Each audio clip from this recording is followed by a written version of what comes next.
Hey everyone, we're back with another Dopa breakdown. Today we have some amazing gameplay as usual from the king of solo queue. We're going to show you how Dopa smashes melee matchups in Korean Challenger with one of the games going against Faker.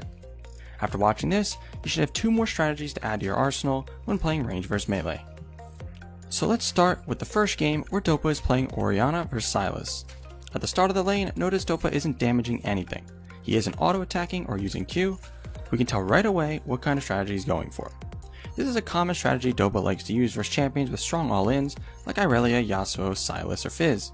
Instead of pushing, he'll try to let the wave push from level 1 and freeze from there. This isn't as easy as it sounds most of the time because it gives the enemy laner a minion advantage, which also turns into a level advantage.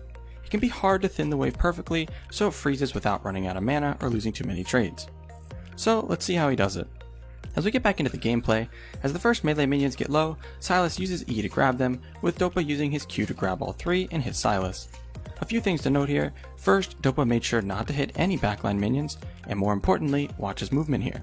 He stood here and knew Sylas would clear the wave and look to use E right away, so Dopa used Q and immediately moved to the left, reading it perfectly. After that, Dopa continues his game plan, not auto-attacking at all unless the minion is as low as possible.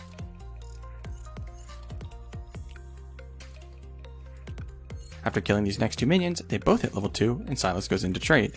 Since Dopa knows this is coming, he levels up his E instead of W to negate as much damage as possible, then returns damage with auto attacks. This was good for multiple reasons. First, Sylas does a lot of AoE damage with his passive autos, which plays into Dopa's game plan, and Dopa can run him down with single target damage, which was his auto attacks. He wins the trade extremely hard. After that, Sylas uses his E backwards to dodge Dopa's Q, then uses the second part of his E to grab this last hit. Right after grabbing it, Sylas uses W on Dopa. Let's pause here. If you were Dopa, what would you do now?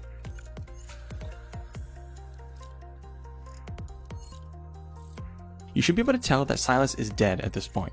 He used his single target ability, his W, to trade with Dopa, and that should aggro this entire cannon wave. Dopa can then run him down with auto attacks. So let's see what happens. As expected, Dopa runs him down and forces Sylas to flash away. This is one of the main benefits to a strategy like this. If the wave is close to your tower and the enemy messes up their trades, you can punish really hard by running them down the lane. Alright, after he gets Sylas flash, he knows he's going to recall and TP back to lane, so he starts pushing as fast as possible. As he does it, look how he's positioned. He's on the right side of the lane. Why do you think that is? The reason he's doing this is because his jungler's in the enemy bot side. As a mid laner, you always want to be hugging the side your jungler is on in case you get ganked, you can kite right to them. We can see this perfectly here when Graves is here to gank Dopa after Sylas finishes the TP. But Dopa pops his phase rush and starts kiting to his jungler. His top laner TPs in as well, which gets them to back off, but this is actually worse. If they kept chasing, Sylas would be missing a huge wave on his tower, and Dopa would be leading them right into his jungler where they would win the 2v2 really hard with Sylas only level 2. We don't know if the Graves and Sylas would have kept chasing, but it seemed like they would. Anyways, after Lulu ruins the play, Dopa goes back to mid and crashes the wave. After crashing it, what would you do next? A lot of players would say to recall here, since he has enough gold for at least a Dark Seal or Doran's Ring, and probably is running low on corrupting pots. It's pretty common to recall at this point, and it's not necessarily wrong, it's just suboptimal. This is because Dopa has TP up and a good amount of health, so he wants to use up his health and mana to get damage on the Sylas without dying, so then he can TP back in with full resources and gold spent. So let's see what happens. Dopa looks to harass Sylas as much as possible when he goes for last hits, making him use a corrupting pot. As he's doing that, his jungler, Kindred, rotates to topside river, looking to get the second scuttle crab. She already got the one in the bottom river. You can tell it's about to go down in top river, with the enemy top having full prio and rotating down as well. Now Dopa is in a tricky spot. He has to push this wave and get it under tower before rotating. If he doesn't, it will freeze here and he'll lose a lot of CS. As Sylas moves over, Dopa stays focused on clearing the wave and crashes it, but his Gragas dies as soon as he does. Dopa knows two things at this point. First, Sylas wants to get back to this cannon wave on his tower as fast as possible. And two, Dopa is about to recall and TP back. So he wants to get as much damage on the Sylas as possible as he's running to the wave. Sylas knows he can't kill Dopa right here, so it's not worth actually trying to fight him. And he's missing all the CS in the tower.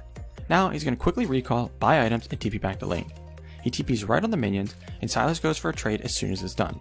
Dopa gladly takes this trade as he knows Sylas has no flash or TP and the wave is pushing his way. Now, to punish this, what does Dopa have to do? Hint, it all comes down to the wave.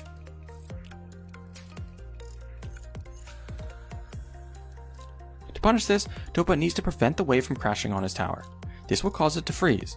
If Dopa freezes, Sylas can't recall without losing multiple waves worth of experience and gold, and if he tries to break the freeze, he's in danger of dying. So let's see what happens. Dopa is going to start auto-attacking the wave constantly until only 3 ranged minions are left. He needs to make sure the red wave has more minions, but has to trim it because if the red wave stacks up too much, it will be too hard to freeze it. As the next waves arrive, now Dopa is going to keep thinning the wave, but also look to harass Sylas at the same time. He knows Sylas really needs to recall as he's out of potions, but knows he needs to crash the wave first. This puts a lot of pressure on the Sylas here and forces him to make a risky call. Sylas tries to use his abilities except his W to clear the wave, and use the minions to defend him. But Dopa planned ahead and thinned the wave so much there isn't enough minions to defend the Sylas, and he realizes he's dead. An absolute masterclass in wave management from Dopa here. He froze from the start, which gave him multiple good trades, and hard punished Sylas at level 2 to get his flash. Then he used up the rest of his potions and mana to harass Sylas as much as he could before TPing back to the lane, while getting the wave to push back to him. Dopa knew Sylas didn't have any potions and forced Sylas to either have to recall and lose multiple waves to the freeze, or try to clear it and survive. Sylas tried to clear it, but paid with his life. Alright, now let's move on to the next game where Dopa is up against Faker. Anyways, in this one, Dopa is on Orianna again versus Faker on Akali. At the start of the lane, look how different this is from the previous one. Dopa uses Q hitting all 6 minions and is constantly auto-attacking. We know Dopa is definitely not looking for a level 1 or 2 freeze here. Why would he do this versus Akali and not Sylas though? Well, think about this. How does Akali really trade with Ori before level 3? Akali has to play really safe in these levels as she doesn't have a gap closer that is too reliable. Dopa knows this and wants to abuse her early game as much as possible. So after Dopa gets a big push advantage and minions start to get low on the first wave, Faker walks up to use Q and grab a last hit. Dopa makes sure to hit him with his Q at the same time. Pretty much every CS Faker goes for, Dopa will pressure him for it. Dopa finishes clearing the wave and crashes on the tower and can look to harass Faker for every last hit now. He hits him with multiple Qs and auto attacks, getting a decent chunk of health. Also, as he was doing that, we could see the enemy Graves move from top side to bot side. Now watch what Dopa does. This is why I love his gameplay. He runs into bot river acting like he's gonna drop the ward, but just doesn't drop it. Then look at the minimap pings. Faker pinging Dopa dropping a ward in river. Now Graves thinks bottom river is warded, which could affect his decision making and pathing, especially when this is a Kayn vs Graves matchup. If Graves invades Kayn, Kayn doesn't have many ways of winning that 1v1. Anyways, when Dopa gets back into lane, it's back to the same thing as before, harassing Akali when she goes for last hits. He wants to get as much health off her as possible before she hits level 3, when she can actually start trading reliably. If we pause here, which way is this wave pushing? Blue has 6 minions and red has 5.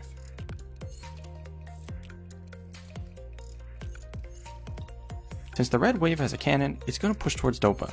This is a very rare wave control tactic that Dopa used.